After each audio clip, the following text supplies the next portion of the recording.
40 years of darkness, 40 years of chains.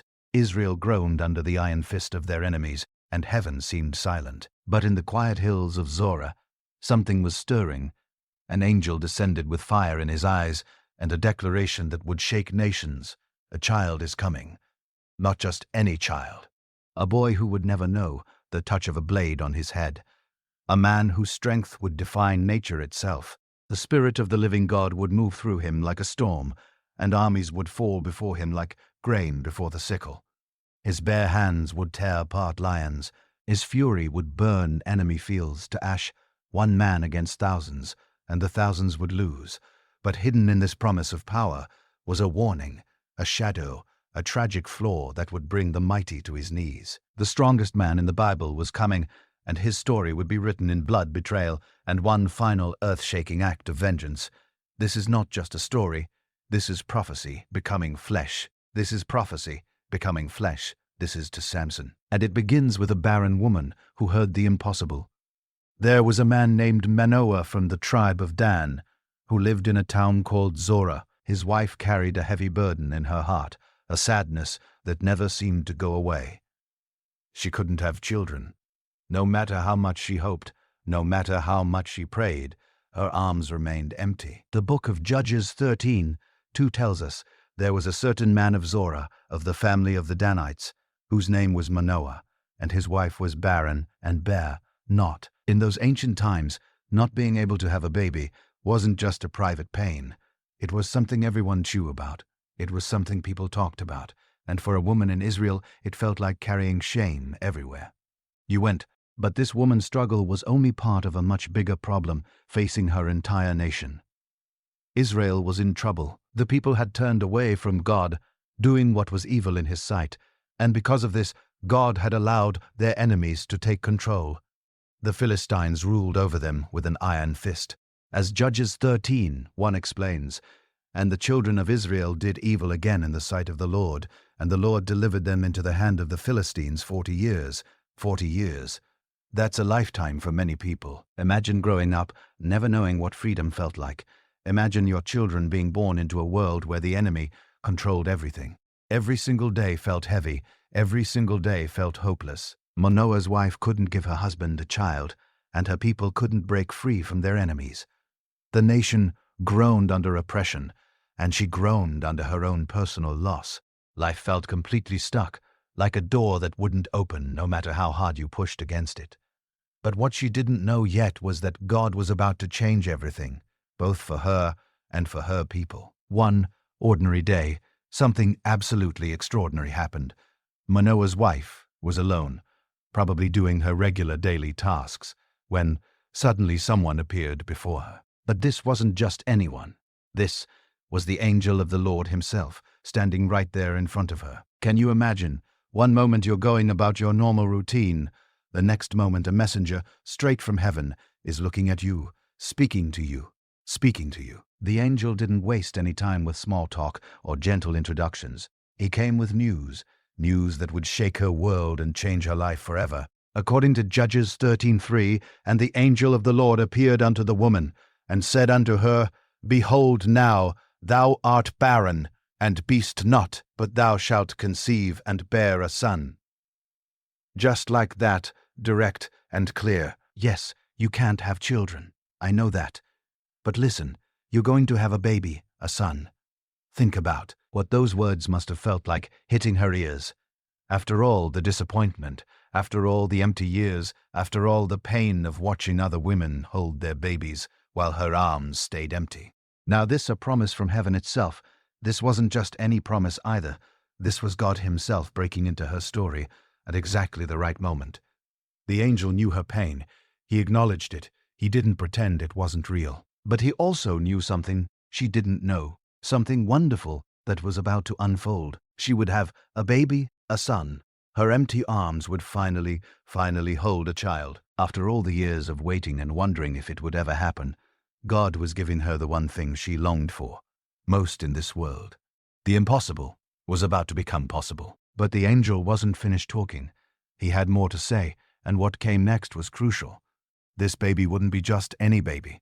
This child would be special.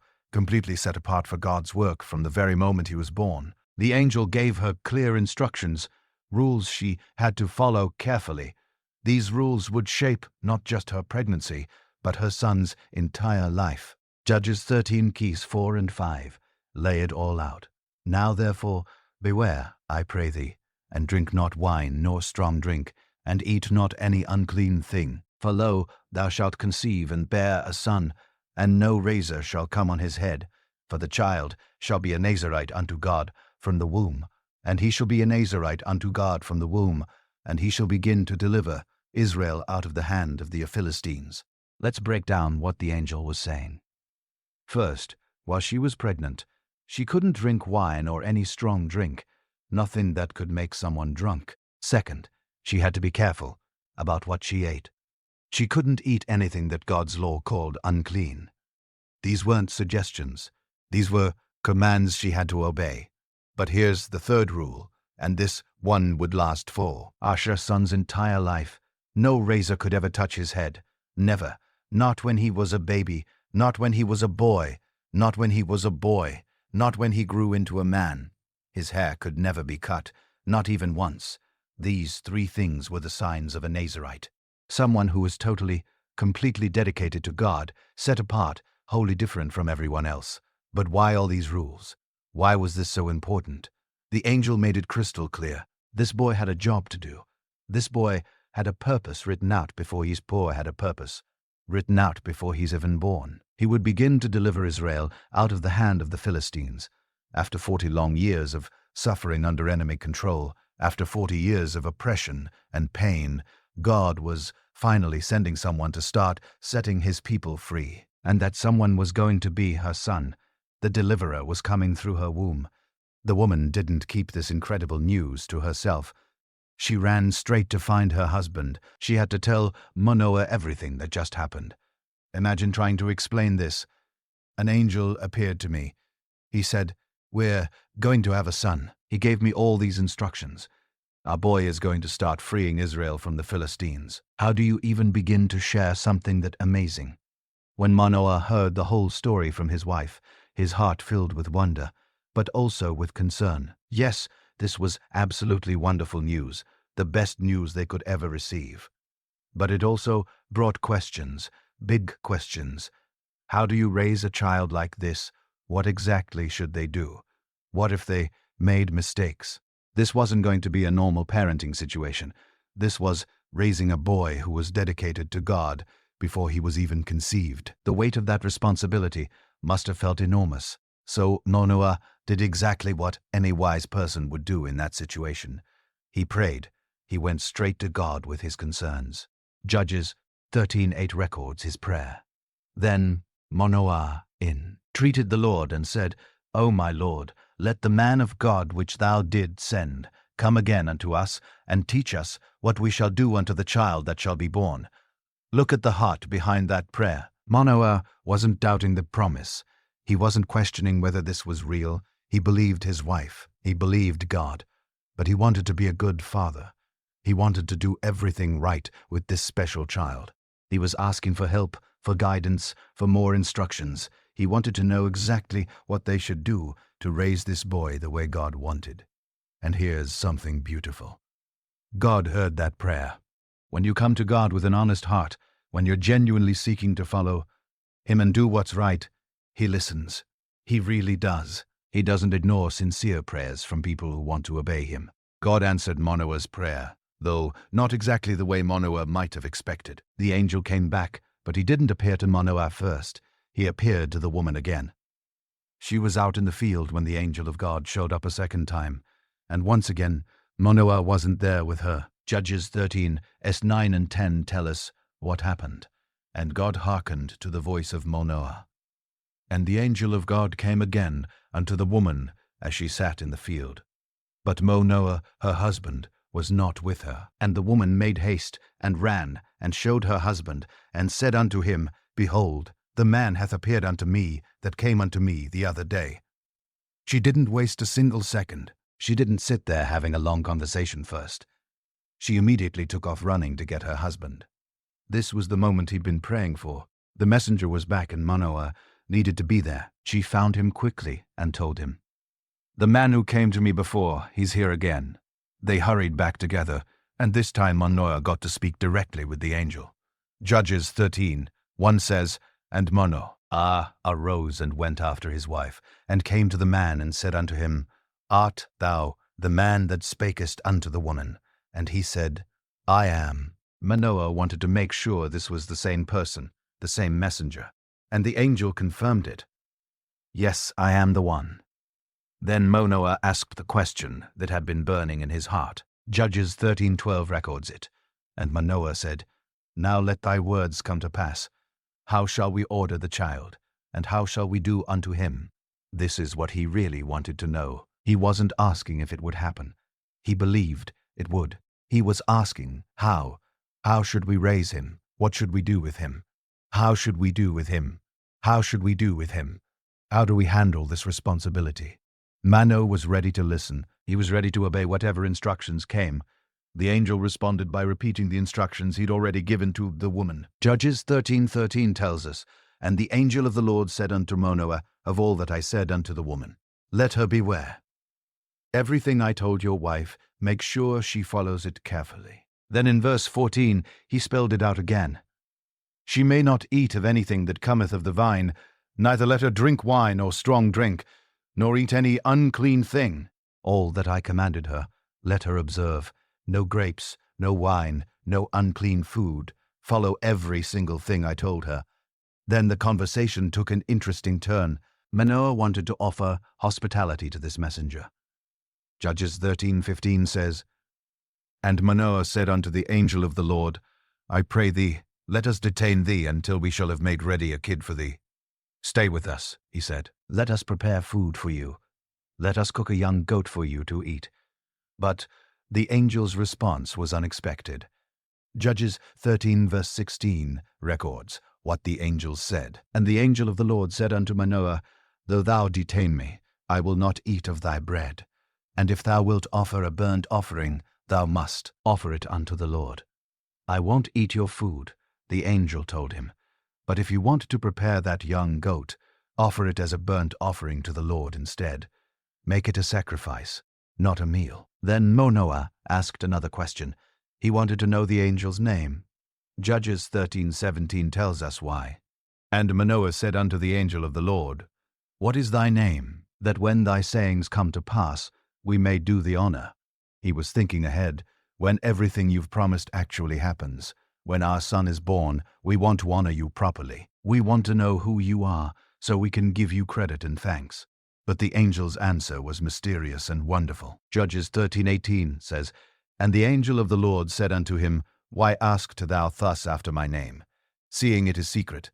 Why are you asking for my name, when it's beyond your understanding?" The word used here means wonderful, incomprehensible, too amazing for humans to grasp.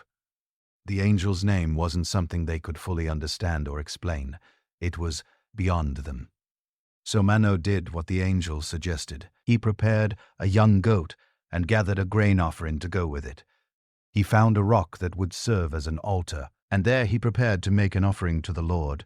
This was going to be a moment of worship, a moment of honoring God for this incredible promise he'd given them. What happened next was something Manoah and his wife would never forget, as long as they lived. Judges 13:19 and 20 describe the amazing scene. "So Manoah took a kid with a meat offering and offered it upon a rock unto the Lord. And the angel did wondrously, and Manoah and his wife looked on. For it came to pass, when the flame went up toward heaven, from off the altar, that the angel of the Lord ascended in the flame of the altar. And Manoah and his wife looked on it, and fell on their faces to the ground." Picture this moment. The fire was lit. The flames began to rise from the altar, climbing higher and higher toward the sky. The sacrifice was burning, smoke rising up to heaven. And then, right there before their eyes, the angel stepped into the flame. He ascended. He went up in that fire, rising higher and higher, until he disappeared from their sight, going back to heaven. Manoah and his wife watched it all happen. They saw every moment of it, and the only response they could manage was to fall flat on their faces to the ground. They couldn't stand anymore. Their legs wouldn't hold them. They couldn't speak. They couldn't do anything but worship. The sight was too powerful, too holy, too overwhelming. They'd just witnessed something far beyond the normal human experience. They'd seen the supernatural break into the natural world right in front of them. After the angel ascended in the flame, he never appeared to them again. That was it. That was the last time they saw him. Judges 13:21 makes this clear. But the angel of the Lord did no more appear to Manoah and to his wife. Then Manoah knew that he was an angel of the Lord. Up until that moment, Manoah might have thought this was just a prophet, just a man of God, just a human messenger. But now, after seeing him go up in the flames, after witnessing that incredible departure, it finally hit him like a heavy stone, dropping into water. This wasn't just an angel. This was the angel of the Lord. This was God himself in the form of an angel. They'd been standing in the presence of the Almighty, and with that realization came terror. Pure, overwhelming fear crashed down on Manoah. In those days, there was a belief among the people of Israel that no one could see God and live. To look upon God meant death. It was too much for a human being to handle. Moses had been asked to see God's glory, and God told him no man could see his face and live. This belief ran deep in their culture. So when Manoah understood who they'd really been talking to, panic gripped his heart. He turned to his wife, his voice probably shaking, and said, what we read in Judges 13:22, and Manoah said unto his wife, we shall surely die because we have seen God. We're going to die. That's it. We've seen God, and now we're going to die. There's no escaping it. But Manoah's wife was thinking more clearly in that moment. She was calmer. She looked at the situation from a different angle, and what she saw made perfect sense. Her reasoning was sound and wise. Judges 13:23 records her response. But his wife said unto him, if the Lord were pleased to kill us, he would not have received a burnt offering and a meat offering at our hands. Neither would he have showed us all these things, nor would at this time have told us such things as these. Listen to her logic. Think about it for a moment, she told her husband. If God wanted us dead, would he have accepted our sacrifice? Would he have let us make that offering if his plan was to kill us? And think about everything else. Would he have shown us all these amazing things if he intended to end our lives? Would he have given us this incredible promise about having a son? Would he have told us that our boy would begin to deliver Israel? None of that makes any sense if God's goal was to kill us. No, she reasoned, God isn't going to kill us. He's going to bless us. He's going to give us the son he promised. Everything is going to be okay. Her words were full of faith and wisdom, and they calmed Manoah's racing heart. Peace began to settle over both of them. They were safe. God was good, and the promise was still standing. Time moved forward, and everything unfolded exactly as the angel had said it would. Manoah's wife became pregnant. The impossible had become possible. The woman who couldn't have children was now carrying a baby inside her. She followed all the instructions carefully. No wine, no unclean food, nothing that would violate the Nazirite vow her son would live under. The months passed, and then the day finally arrived. The woman went into labor, and when it was over, she held a healthy baby boy in her arms. They named him Samson. Judges 13:24 tells us, and the woman bare a son and called his name Samson, and the child grew, and the Lord blessed him. Samson, the name itself, would become famous throughout Israel. The boy grew, and it was obvious to everyone around him that God's hand was on his life. The Lord blessed him. You could see it in how healthy he was, how strong he became. This wasn't just any ordinary child growing up in an ordinary way. There was something special about him, something different, something marked by heaven. His parents raised him according to the angel's instructions. They never cut his hair. They taught him about his calling, about being set apart for God.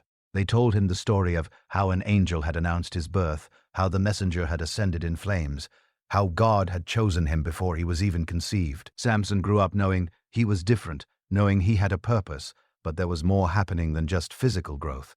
Something was stirring deep inside Samson, something powerful and supernatural. The Bible describes it in Judges 13:25. And the Spirit of the Lord began to move him at times in the camp of Dan between Zorah and Etal. The Spirit of the Lord began to move him. Think about what that means. God's Spirit was working inside this young man, moving, stirring, pushing, getting him ready. This wasn't something Samson was doing on his own. This was God actively preparing him for what was coming. The Spirit would come on him at certain times, in certain moments, giving him glimpses of the power that would one day flow through. Samson, lived in an area between two towns, Zorah, where his father was from, and Echau. This region was called the Camp of Dan, a place where his tribe had settled.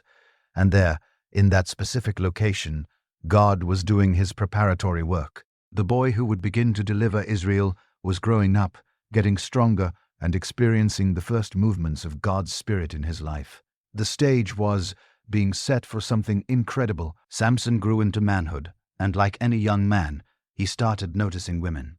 One day, he went down to a town called Timnah, which was in Philistine territory, and there, among the enemy people, he saw a woman. She caught his eye immediately.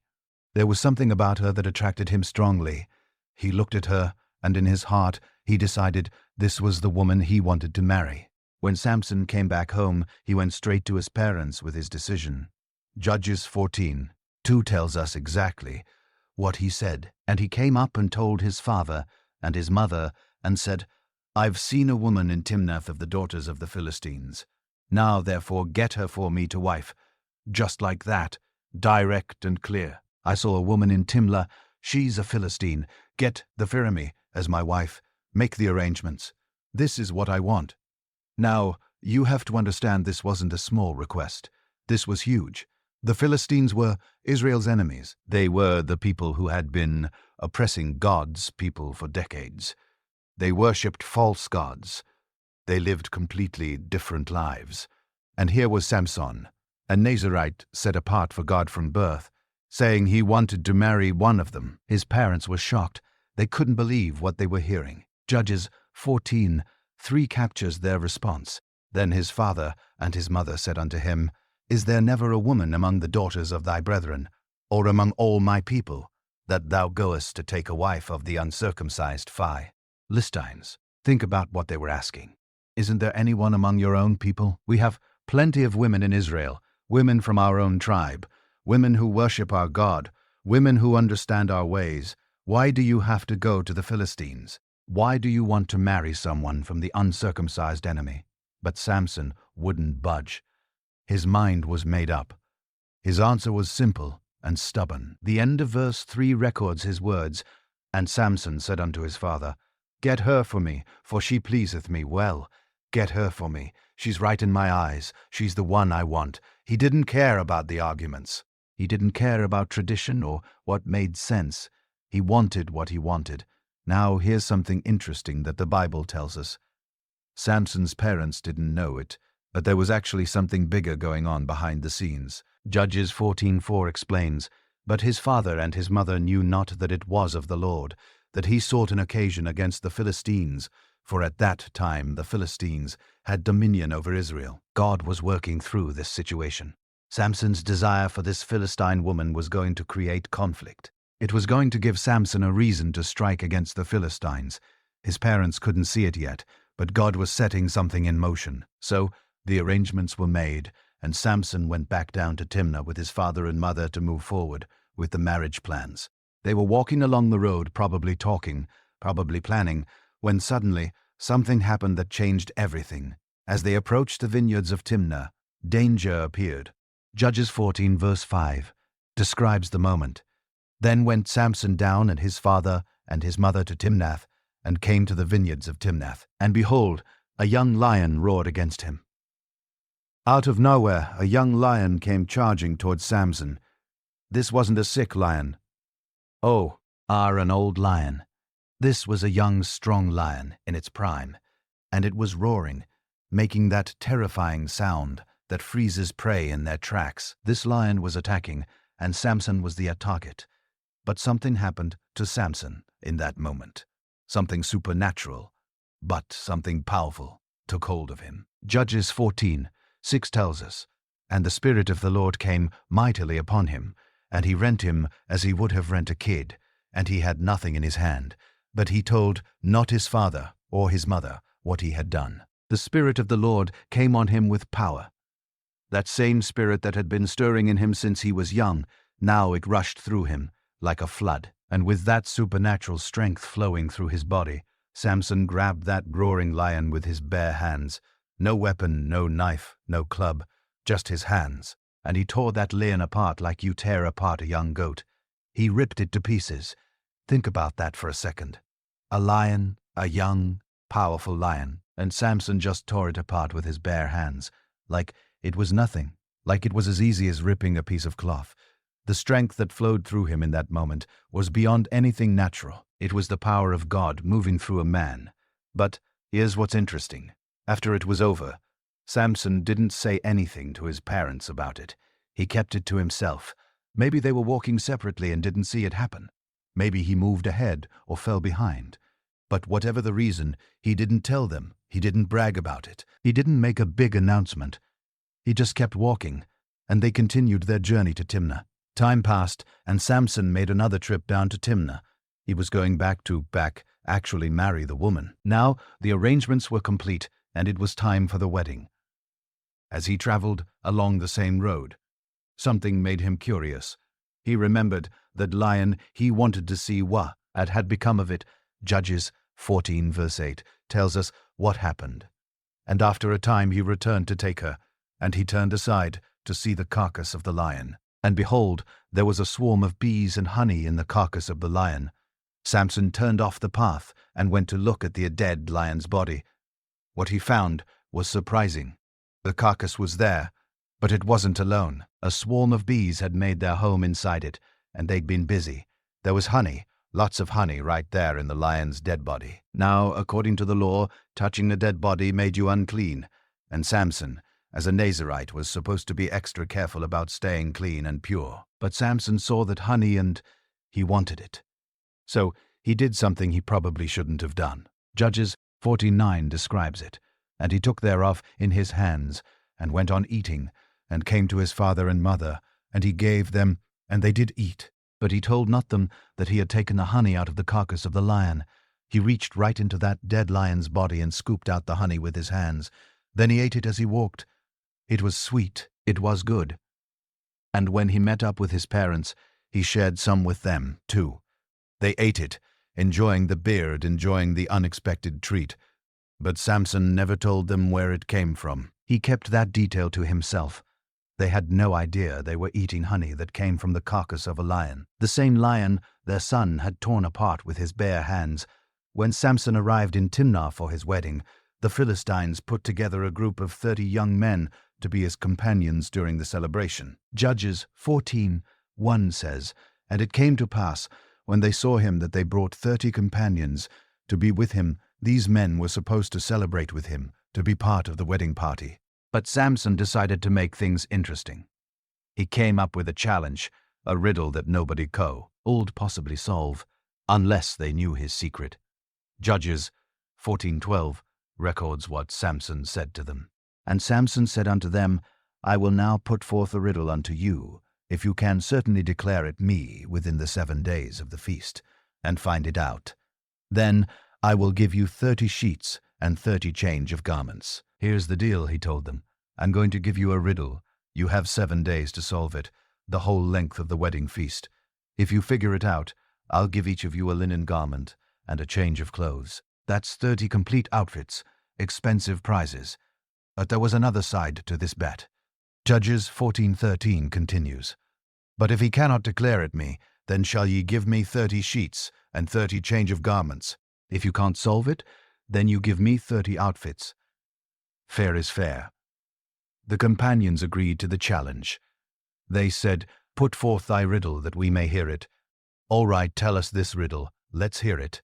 So Samson gave them the riddle, and it was a good one, knew possible to solve unless you knew the story behind it. Judges 14:14 records his words, "And he said unto them, Out of the eater came forth meat, and out of the strong came forth sweetness." That was it. That was the riddle. Out of the eater came something to eat. Out of the strong came something sweet. Simple words, but what did they mean? The verse tells us their reaction, and they could not in 3 days expound the riddle. For 3 whole days these 30 men fought about it, discussed it, tried to figure it out, Out of the eater came meat, out of the strong came sweetness. What eats but also gives food? What's strong but also gives sweetness? They had no idea. The riddle made no sense to them. And with each passing day, the pressure grew. Time was running out and they were going to lose this bet. The Philistine companions were getting desperate. 3 days had passed and they were no closer to solving Samson's riddle. They realized they couldn't figure it out on their own. So they decided to cheat, and their plan involved Samson's new wife. On the 7th day, they went to her with a threat. Judges 14:15 tells us what they said.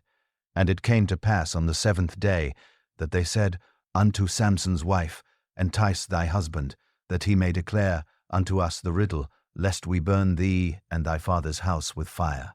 Have ye called us to take that we have? Is it not so? Listen to what they were telling her.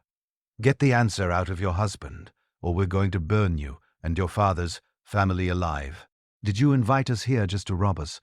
They were threatening her life and her family's lives. This wasn't a joke. They were serious. So the woman went to Samson and she started working on him. She used the oldest trick there is. Tears and accusations of not loving her. Judges 14:16 says, And Samson's wife wept before him, and said, Thou dost but hate me, and lovest me not. Thou hast put forth a riddle unto the children of my people, and hast not told it me.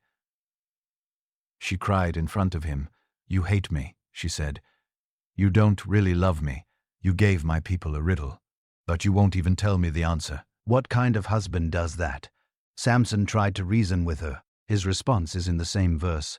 And he said unto her, Behold, I have not told it my father nor my mother, and shall I tell it thee?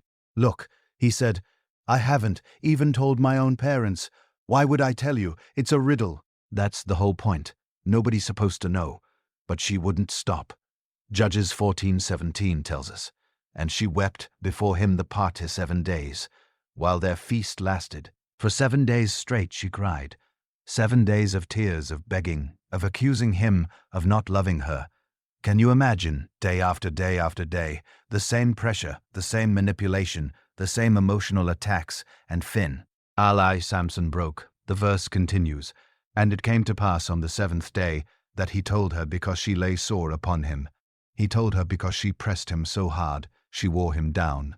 She broke through his resistance. And what did she do with that information? And she told the riddle to the children of her people. She immediately ran and told the Philistine companions. She betrayed her new husband to save herself and her family. It was the 7th day, and time was almost up. The sun was going down, and if the Philistine companions didn't give an answer soon, they'd lose the bet. But thanks to Samson's wife, they now had the answer. They came to Samson before sunset and gave him the solution to his riddle. Judges 14, verse 18 records the moment. And the men of the city said unto him on the 7th day before the sun went down, What is sweeter than honey, and what is stronger than a lion? There it was. They'd figured it out, or rather, they'd gotten it out of his wife. Honey is the sweet thing, and a lion is the strong thing. Out of the eater, the lion came something to eat, the honey. Out of the strong, the lion came something sweet, the honey. Samson knew immediately what had happened. There was only one way they could have known the answer. His new wife had betrayed him. His response was bitter. The verse continues, And he said unto them, If ye had not plowed with my heifer, ye had not found out my riddle. If you hadn't used my wife to get the answer, you never would have solved it. You cheated. You pressured her, threatened her, and she told you. But a bet was a bet. Samson owed them 30 outfits, 30 linen garments, and 30 changes of clothes. That was the deal. And Samson would pay up, but not the way anyone expected. Something happened to him in that moment. That same supernatural power he'd felt when the lion attacked, it came on him again. Judges 14, verse 19 describes what happened next. And the Spirit of the Lord came upon him. And he went down to Ashkelon, and slew 30 men of them, and took their spoil, and gave change of garments unto them, which expounded the riddle. The Spirit of the Lord rushed through him with power. And Samson went down to Ashkelon, a Philistine city on the coast. There he found 30 men, and killed them. He took their clothes, their fine garments, and brought them back to pay his debt.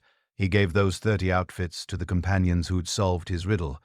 But Samson was burning with anger. The verse tells us, "And his anger was kindled, and he went up to his father's house." He was furious at being betrayed, furious at the cheating, furious at his wife. So he left. He went back to his father's house, leaving his new bride behind in Timnah. And that's when something even worse happened. Judges 14:20 says, "But Samson's wife was given to his companion, whom he had used as his friend. While Samson was gone, her father gave her to another man, to one of the 30 companions, the one who'd been like Samson's best man at the wedding. The betrayal was complete. Some time passed. Samson's anger cooled down, and he started thinking about his wife again. It was wheat harvest time, and Samson decided to go visit her. He brought a young goat as a gift and headed to her father's house in Timnah. But when he got there, he got a shock he wasn't expecting."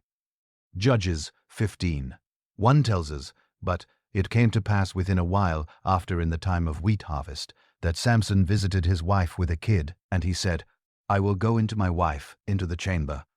But her father would not suffer him to go in. Samson showed up saying he wanted to see his wife to go into her room. But her father stopped him at the door. He wouldn't let Samson in.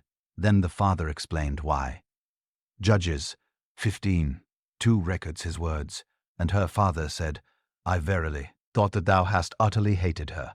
Therefore I gave her to thy companion. Is not her younger sister fairer than she?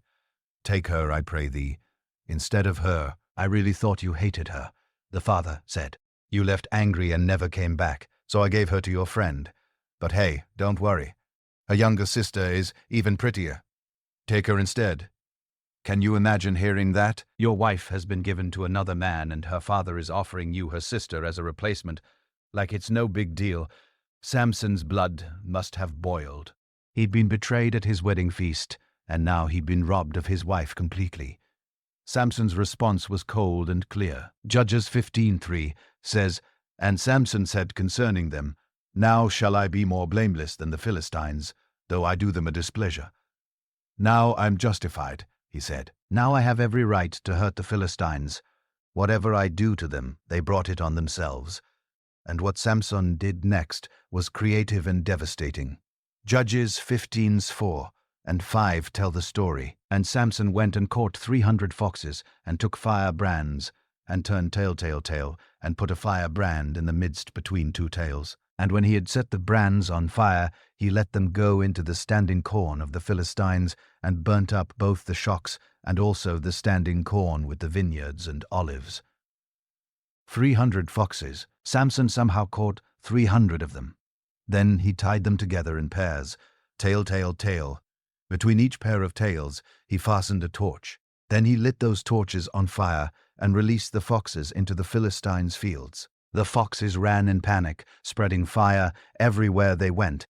The flames consumed everything, the harvested grain, the standing grain still in the fields, the vineyards, the olive groves, everything burned. The Philistines' entire harvest went up in smoke. When the Philistines saw their fields burning and their harvest destroyed, they were furious. They wanted to know who did this, who would dare attack them like this. Judges 15:6 gives us their reaction. "Then the Philistines said, Who hath done this? And they answered, Samson, the son-in-law of the Timnite, because he had taken his wife and given her to his companion. Samson did it," people told them. "He's angry because the Timnite gave his wife to another man." So Samson burned everything in revenge. The Philistines now knew who was responsible. But instead of going after Samson, they did something terrible. They took out their anger on the people they thought caused the problem in the first place. The verse continues, "And the Philistines came up and burnt her and her father with fire. They went to the house of Samson's wife and her father, and they burned them both to death." The woman who'd been caught between Samson and her own people who'd been threatened and pressured, and then given to another man, she died in flames along with her father. The very thing the Philistine companions had threatened to do at the wedding, their own people ended up doing. When Samson heard what they'd done, his fury reached a whole new level. They'd killed his wife. They'd killed her father. The violence was spiraling out of control. And Samson wasn't about to let it end here. Judges 15:7 records his vow. And Samson said unto them, Though ye have done this, yet will I be avenged of you, and after that I will cease. You've done this terrible thing, Samson told them, and I'm going to make you pay for it. I'm going to get my revenge, and only then will I stop. This wasn't over. Not by a long shot. And Samson kept his word. Judges 15:8 says, And he smote them hip and thigh with a great slaughter, and he went down and dwelt in the top of the rocket. He attacked them viciously. The phrase hip and thigh means he struck them in every way possible without holding back. It was a great slaughter. Many Philistines died that day under Samson's hands. He hit them with everything he had, showing no mercy. After the battle, Samson left the Theater. He went to a place called the Rock of Etam and stayed there in a cave. He needed to get away to separate himself from the Philistines for a while. But the damage was done. The war between Samson and the Philistines had begun in earnest. What started as a wedding had turned into burnings, betrayals, and bloodshed. The cycle of revenge was spinning faster and faster, and there was no telling where it would end. After Samson's attack on the Philistines, the enemy wasn't going to let it go. They wanted revenge, and they wanted Samson. So they gathered their forces and marched up into Judah, camping at a place called Lay. The Philistines made their demand clear: hand over Samson or everyone would suffer. The men of Judah were terrified. They didn't want war with the Philistines. They just wanted peace, even if it meant living under Philistine rule. So 3,000 men from Judah went to the rock of Etam where Samson was hiding, 3,000 of his own people coming to deal with him. Judges 15:11 tells us what they said. And 3,000 men of Judah went to the top of the rocket and said to Samson, Knowest thou not that the Philistines are rulers over us? What is this that thou hast done unto us? Don't you know the Philistines rule over us? What have you done? They weren't celebrating Samson's victories. They were afraid. They'd accepted their position under Philistine control, and now Samson was making waves that threatened their fragile peace. They came to him with their complaint, and then they told him what they planned to do. The verse continues, And he said unto them, As they did unto me, so have I done unto them. Samson's answer was simple. I only did to them what they did to me. This was justice in his eyes. But the men of Judah weren't interested in his reasoning.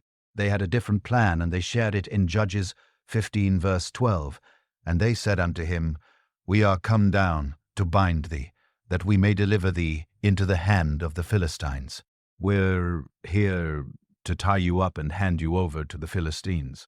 That's what they told him. His own people, his own tribe, they were willing to betray him to keep the enemy happy. But they were also afraid of what Samson might do to them if they were also afraid of what Samson might do to them if they tried to take him by force. Samson's response shows he understood their fear. The verse continues, And Samson said unto them, Swear unto me that you will not fall upon me yourselves. Promise me you won't kill me yourselves. If I let you tie me up, I need your word that you won't be the ones to end my life. And they gave him that promise. Judges 15:13 says, And they spake unto him, saying, No, but we will bind thee fast and deliver thee into their hand, but surely we will not kill thee. We won't kill you, they assured him. We'll just tie you up tight and hand you over. That's all. Sir Samson agreed. He let his own people bind him with 2 new ropes. They tied him carefully, making sure he couldn't break free. Then they led him away from the rock of Etam, bringing him down to deliver him to the waiting Philistines. The men of Judah brought Samson to Lehi, where the Philistine army was camped and waiting. When the Philistines saw Samson coming, bound with ropes, they erupted in celebration. They shouted with joy and triumph. Finally, they had him, the man who'd been tormenting them, the warrior who'd killed so many of their people. He was tied up and helpless, being delivered right into their hands. Judges 15 verse 14 describes the moment. And when he came unto Lehi, the Philistines shouted against him. Their shouts filled the air, a sound of victory and revenge. But they celebrated too soon. Something was about to happen that would turn their celebration into a nightmare. The verse continues, And the Spirit of the Lord came mightily upon him, and the cords that were upon his arms became as flax that was burnt with fire, and his bands loosed from off his hands. The Spirit of the Lord rushed through Samson with tremendous power, That supernatural strength flooded his body and the ropes on his arms. Those new strong ropes that the men of Judah had tied so carefully they became like burnt flax, like thread that had been scorched in fire, weak, brittle, useless. The ropes snapped and fell away from his hands like they were nothing. Samson was free, and he was standing in the middle of an enemy army. He needed a weapon, and he needed it fast. His eyes fell on something nearby. The carcass of a donkey, and there lying on the ground, was exactly what he needed. Judges 15:15 tells us, "And he found a new jawbone of an ass, and put forth his hand, and took it, and slew 1,000 men therewith, a fresh jawbone from a donkey." It hadn't been lying there long, so it was still strong, not dried out, and brittle. Samson grabbed it, and with the Spirit of God empowering him, he turned that simple bone into a deadly weapon. What happened next was one of the most incredible battles in the entire Bible. With that donkey's jawbone gripped firmly in his hand, Samson tore into the Philistine army, 1 man against 1,000 warriors. But this wasn't just any man. This was Beast Samson, filled with the power of God's Spirit. He swung that jawbone like a sword, and everywhere it struck, Philistines fell. The Bible gives us the number clearly in Judges 15, verse 15. "And he found a new jawbone of an ass, and put forth his hand, and took it, and slew 1,000 men therewith. 1,000 men dead, killed by 1 man with a piece of bone from a donkey." That battlefield must have been chaos.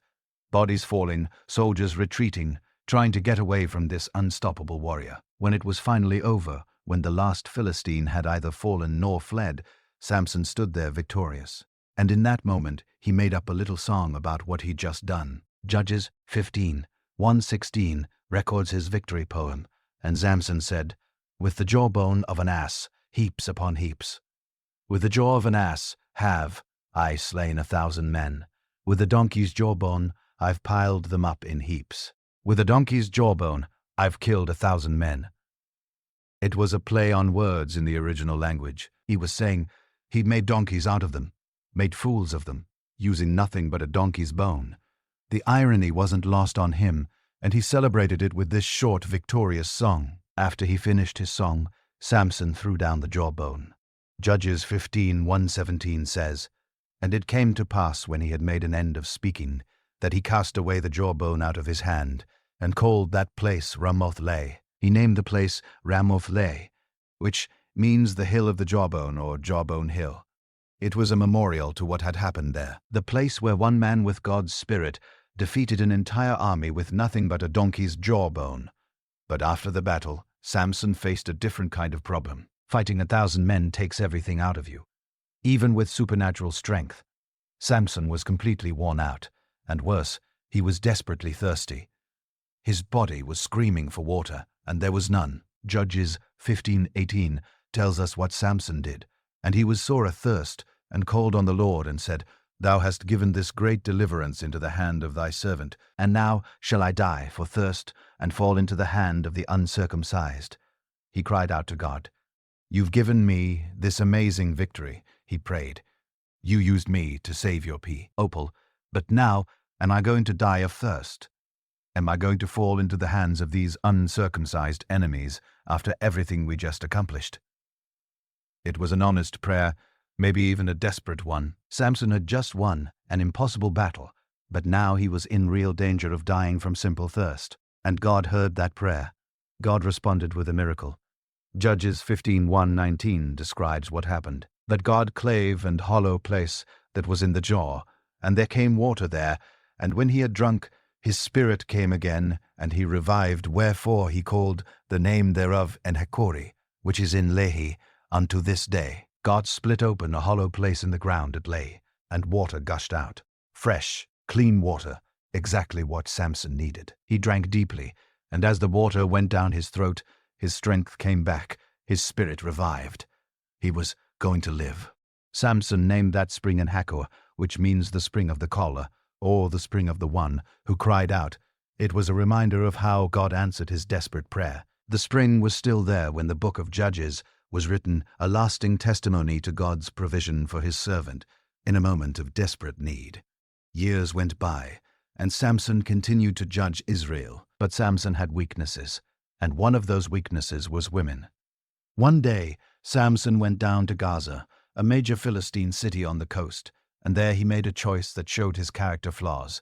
Judges 16:1 tells us, "Then went Samson to Gaza, and saw there an harlot, and went in unto her. He saw a prostitute, and spent the night with her." This wasn't the behavior you'd expect from a judge of Israel, from a man set apart to God as a Nazirite, but Samson did what he wanted, following his desires wherever they led him. Word spread quickly through Gaza that Samson was in the city. When the people of Gaza found out, they saw their chance to finally to him. Judges 16:2 describes their plan. "And it was told the Gazites, saying, Samson is come hither.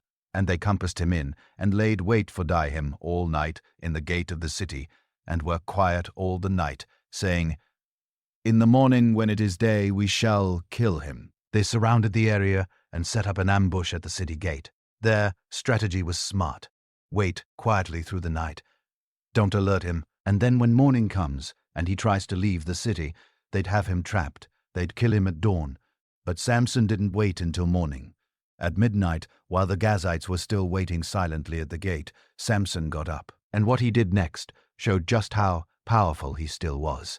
Judges 16:3 tells the story. "And Samson lay till midnight, and arose at midnight, and took the doors of the gate of the city, and the 2 posts, and went away with them, bar and all. He went to the city gate, the very place where his enemies were waiting to trap him, and he grabbed the doors, not just the doors, but the 2 posts that held them up, and the bar that locked them shut. He ripped the entire gate structure right out of the ground. What Samson did with those gates was even more incredible. He didn't just tear them down and leave them. He picked them up and carried them away." The verse continues, "and put them upon his shoulders, and carried them up to the top of an hill that is before Hebron." Think about what this means. City gates in those days were massive, made of heavy wood, reinforced with metal, designed to protect the city from armies.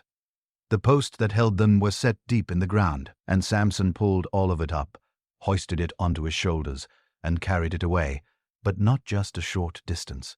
He carried it to the top of a hill that faces Hebron. The distance from Gaza to Hebron is about 40 miles. We don't know if Samson carried the gates the entire distance, or just to a hill in that direction. But either way, it was an incredible feat of strength. He carried tons of wood and metal on his shoulders, climbing uphill, making a statement that couldn't be ignored. "You thought you had me trapped. You thought you could kill me in the morning. Look what I can do. I took your gates and carried them away. Your city is defenseless now because of me." The Philistines were left humiliated again. Their carefully planned ambush had failed completely, and Samson remained, unconquerable, still walking free, still showing that no trap could hold him, no enemy could bring him down. After all his victories and escapes, Samson made a choice that would change everything. He fell in love. Judges 16:4 tells us, "And it came to pass afterward, that he loved a woman in the valley of Sorek, whose name was Delilah. Her name was Delilah, and she lived in the valley of Sorek. Samson loved her, but this love would become his downfall. The Philistine rulers heard about Samson's relationship with Delilah, and they saw an opportunity. They came to her with an offer she couldn't refuse. Judges 16:5 records what they said. "And the lords of the Philistines came up unto her, and said unto her, Entice him, and see wherein his great strength lieth, and by what means we may prevail against him, that we may bind him to afflict him. And we will give thee, every one of us, 100 pieces of silver. Find out where his strength comes from," they told her. "Discover the secret, so we can capture him and control him. And if you do this for us, each of us will give you 00 pieces of silver." There were 5 Philistine rulers, so that was 5 Philistine rulers. So that was 5,500 pieces of silver. Total, a massive fortune. Delilah agreed to the plan. She would seduce Samson's secrets out of him and betray the man who loved her. Delilah began her work immediately. She asked Samson directly about his strength. Judges 16:6 says, "And Delilah said to Samson, Tell me, I pray thee, wherein thy great strength lieth, and wherewith thou mightest be bound to afflict thee, tell me your secret. How could someone tie you up and make you helpless? Samson gave her a false answer. Judges 16:7 records his response. And Samson said unto her, If they bind me with 7 green widdiths that were never dried, then shall I be weak, and be as another man. 7 fresh bowstrings that have never been dried, he told her. That's what it would take. Tie me up with those, and I'll be weak like any other man. So Delilah got 7 fresh bowrings from the Philistine lords who were waiting nearby. She tied Samson up with them while he slept, and then she tested him. Judges 16:9 says, Now there were men lying in wait abiding with her in the chamber. And she said unto him, The Philistines be upon thee, Samson. And he brake the withs as a thread of tow is broken when it toucheth the fire. So his strength was not known. The Philistines are attacking, she shouted, and Samson snapped those bowstrings like they were burnt thread. His strength remained a mystery. She confronted him about lying to her, recorded in verse 10. And Delilah said unto Samson, Behold, thou hast mocked me, and told me lies. Now tell me, I pray thee, wherewith thou mightest be bound. You lied to me, she said. Now tell me the truth. Samson gave her a second false answer. Judges 16:1 says, And he said unto her, If they bind me fast with new ropes, that never were occupied, then shall I be weak and be as another man. New ropes that have never been used, he said. That would do it. So Delilah got new ropes and tied him up again. She called out the same warning in verse 12. And Delilah said unto him, The Philistines be upon thee, Samson. And there were liars in wait abiding in the chamber, and he brake them from off his arms like a thread. He snapped the new ropes off his arms like thread. Still she didn't have his secret. She accused him again of lying, and Samson gave her a third false answer. Judges 16:13 records it. And Delilah said unto Samson, Hitherto thou hast mocked me, and told me lies. Tell me, wherewith thou mightest be bound. And he said unto her, If thou weavest the 7 locks of my head with the web, if you weave my hair into the loom, he said, Take the 7 braids of my hair, and weave them into the fabric you're making, that would weaken me. So while he slept, Delilah did exactly that. She wore his hair into her loom, and fastened it tight. Then she called out again in verse 14, and she said unto him, The Philistines be upon thee, Samson. And he awaked out of his sleep, and went away with the pin of the beam and with the web. Samson woke up and walked away, pulling the loom pin and the fabric right along with his hair. He was still just as strong. 3 times Delilah had tried, and 3 times Samson had given her false answers, but each time he was getting closer to the truth, getting more careless, playing a dangerous game with his secret and his strength. Delilah wouldn't let it go. After Samson gave her the 3rd false answer, she kept pushing. Every single day, she pressed him about his secret. Every single day, she asked the same questions, made the same accusations, applied the same pressure. It wasn't just occasional nagging. It was constant, relentless, wearing him down bit by bit. Judges 16, verse 16, describes what Samson endured. And it came to pass when she pressed him daily with her words, and urged him, so that his soul was vexed unto death. Day after day after day, she pressed him with her words. She urged him constantly, and it got to the point where his soul was vexed to death. He was tired of living under this constant pressure. It was killing him inside, draining him, exhausting him emotionally and mentally. Delilah used every weapon in her arsenal. She accused him of not loving her arsenal. She accused him of not loving her. She told him he was mocking her by not sharing his secret. How can you say you love me when you won't tell me the truth? How can this be real love when you keep lying to me? She made it about trust, about the relationship, about whether he truly cared for her, and she never stopped. Morning, noon, and night.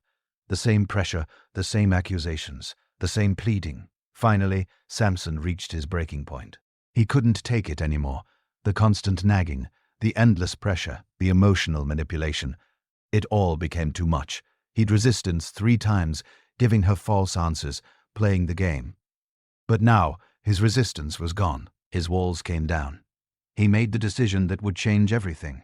He decided to tell her the truth. This time, Samson held nothing back. He opened his heart completely and told Delilah everything.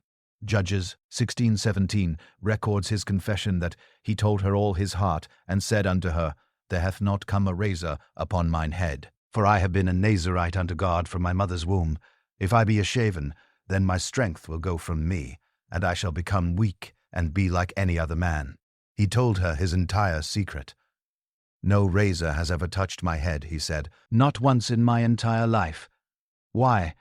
Because I've been a Nazirite dedicated to God from the moment I was in my mother's womb. This wasn't my choice.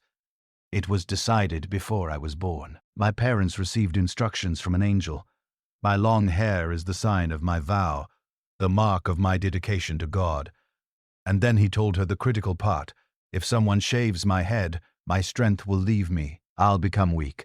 I'll be just like any other man. No more supernatural power. No more tearing lions apart. No more breaking ropes. No more defeating armies. Just an ordinary man with ordinary strength. His hair wasn't magical.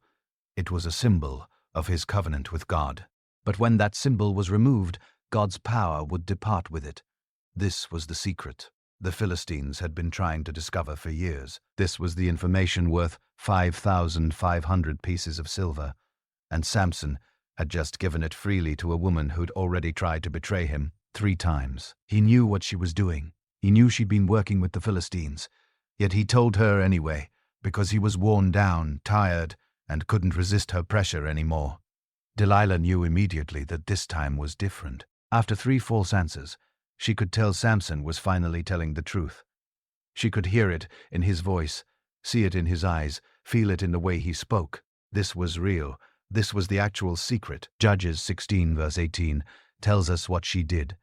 And when Delilah saw that he had told her all his heart, she sent and called for the lords of the Philistines, saying, Come up this once, for he hath told me all his heart. Then the lords of the Philistines came up unto her, and brought money in their hand. She sent a message to the Philistine rulers. Come now, she told them. This time it's real. He's told me everything. He's told me his whole heart. And they came, bringing the silver they'd promised. 5 pieces, the price of Samson's betrayal. That night, Delilah put her plan into action. She made Samson comfortable, got him relaxed, and eventually he fell asleep. But this wasn't just any sleep. She positioned him carefully. Judges 16:119 describes the scene. And she made him sleep upon her knees, and she called for a man, and she caused him to shave off the 7 locks of his head. And she began to afflict him, and his strength went from him. She had him sleep with his ear, dashed on her lap on her knees. Then she called for a man, someone who was ready and waiting, and had him shave off the 7 braids of Samson's hair. One by one the locks were cut.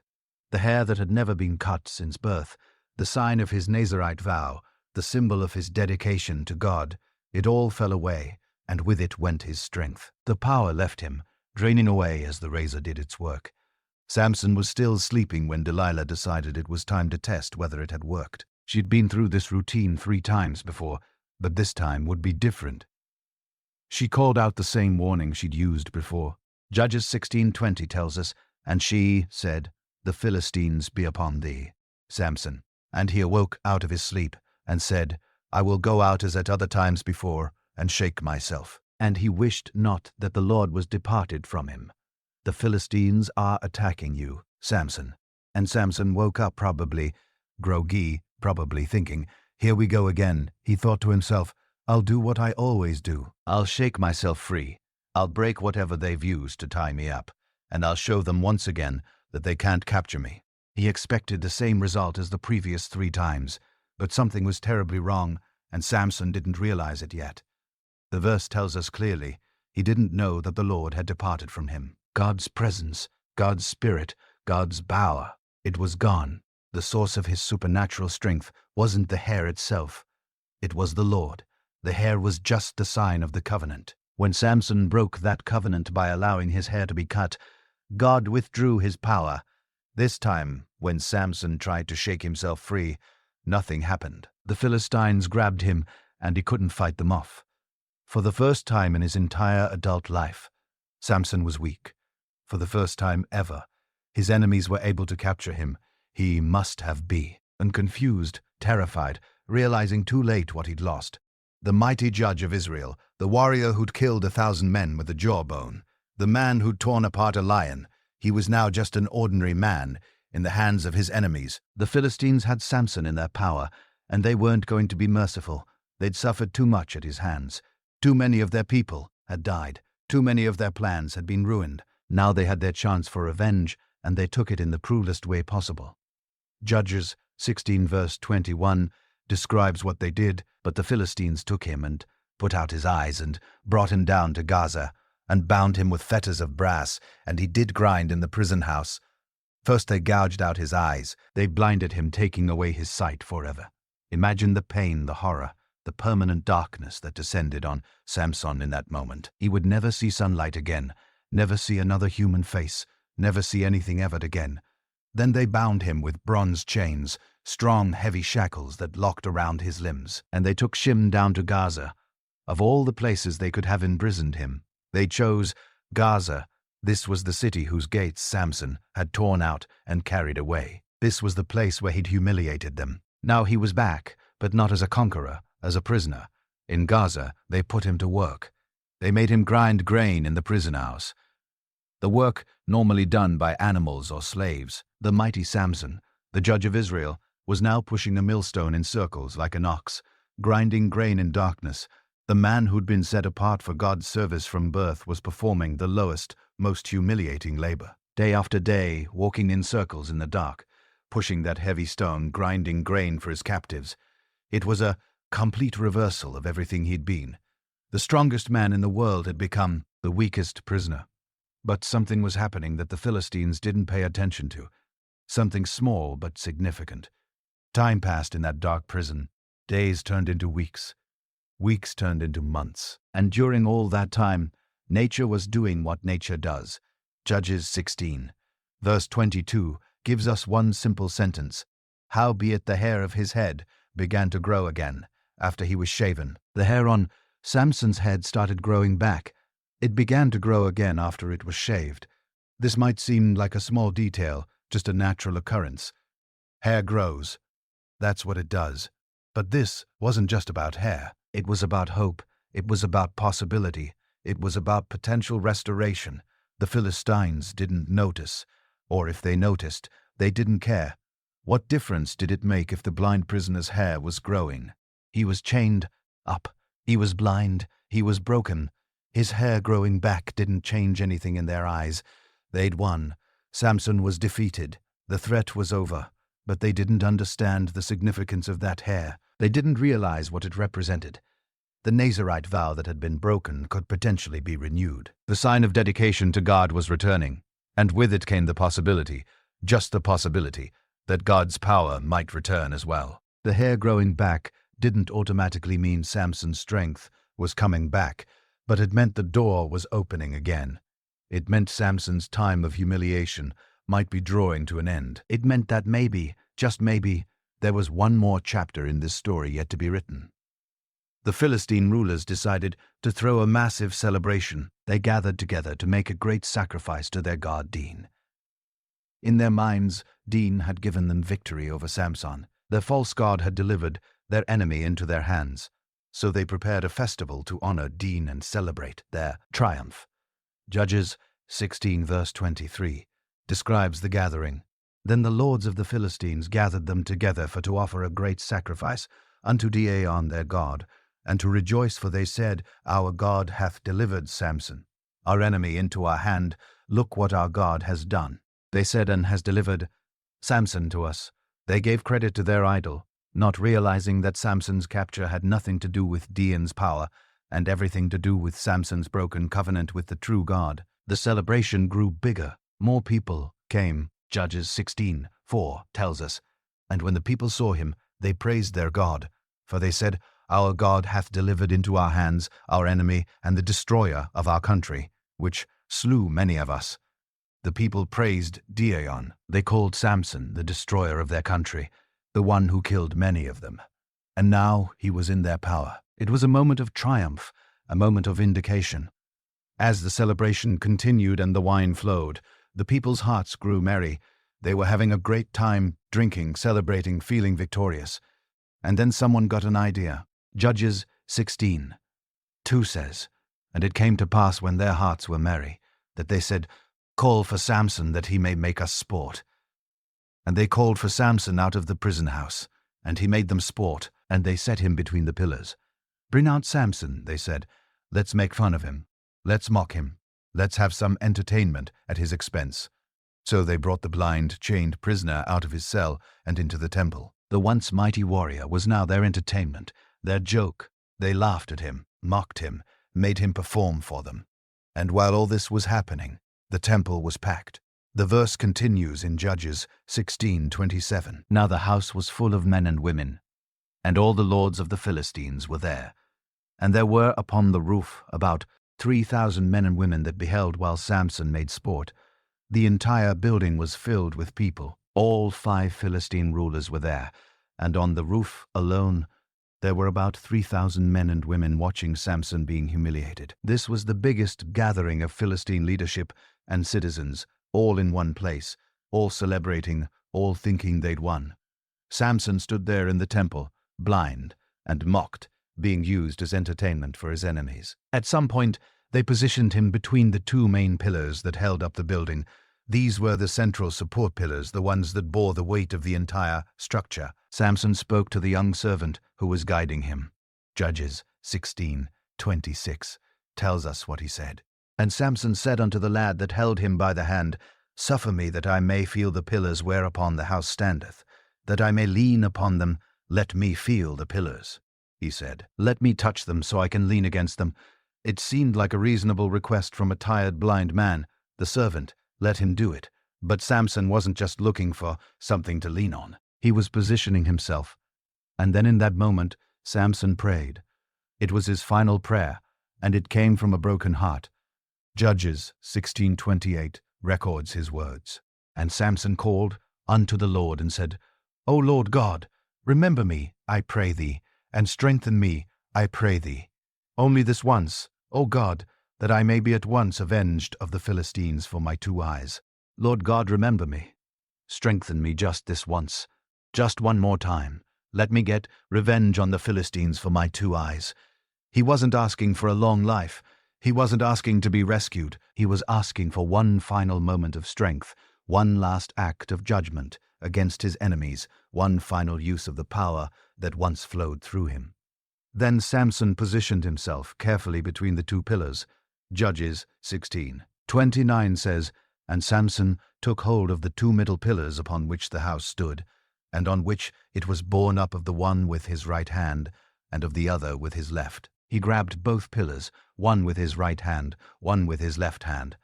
These were the load-bearing pillars, the ones holding everything up." And then Samson made his final statement. Judges 16:30 tells us, "And Samson said, Let me die with the Philistines. And he bowed himself with all his might, and the house fell upon the lords and upon all the people that were therein. Let me die with the Philistines." That was his final declaration. Then he pushed with everything he had. He bowed himself with all his might, using every ounce of strength God gave him in that final moment. The pillars gave way. The structure collapsed. The entire temple came crashing down. Roof, walls, everything. It fell on the Philistine rulers. It fell on all the people inside. It fell on everyone on the roof. And it fell on Samson. The verse continues, "So the dead which he slew at his death were more than they which he slew in his life. In his death, Samson killed more Philistines than he'd killed during his entire life. All those battles, all those victories, none of them compared to this final act. Thousands died that day, crushed under the collapsing temple. The entire Philistine leadership was wiped out. And Samson died with them, giving his life to strike one final devastating blow against the enemies of Israel. Judges 16 verse 31 tells us what happened after. "Then his brethren and all the house of his father came down and took him and brought him up and buried him between Zorah and Ethol in the burying place of Manoah, his father. His family came and recovered his body from the rubble. They carried him home and buried him between Zorah and Ethol, right back where his story began, in the place where his father lived, near where the Spirit first began to stir in him as a young man." The verse ends with a simple summary. "And he judged Israel 20 years. 20 years Samson served as judge. 20 years of being set apart for God, of supernatural strength, of battles and victories, of failures and sins, of breaking his vows, and finally being broken himself. And in the end, blind and humiliated, he fulfilled his purpose one final time, beginning the deliverance of Israel from the Philistines through one last act of destruction. If this story moved you, inspired you, or taught you something new about faith and consequence, don't keep it to yourself. Hit that subscribe button to join us for more powerful Bible stories that bring Scripture to life. Share this video with someone who needs to hear Samson's story. Whether they're facing battles, struggling with weakness, or simply seeking to understand God's Word more deeply, drop a comment below telling us what stood out to you most about Samson's journey. Was it his incredible strength, his tragic flaws, that final devastating prayer? We'd love to hear your thoughts. Thank you for watching, and remember, God can use anyone, even in their weakest moments, to accomplish His mighty purposes. We'll see you in the next.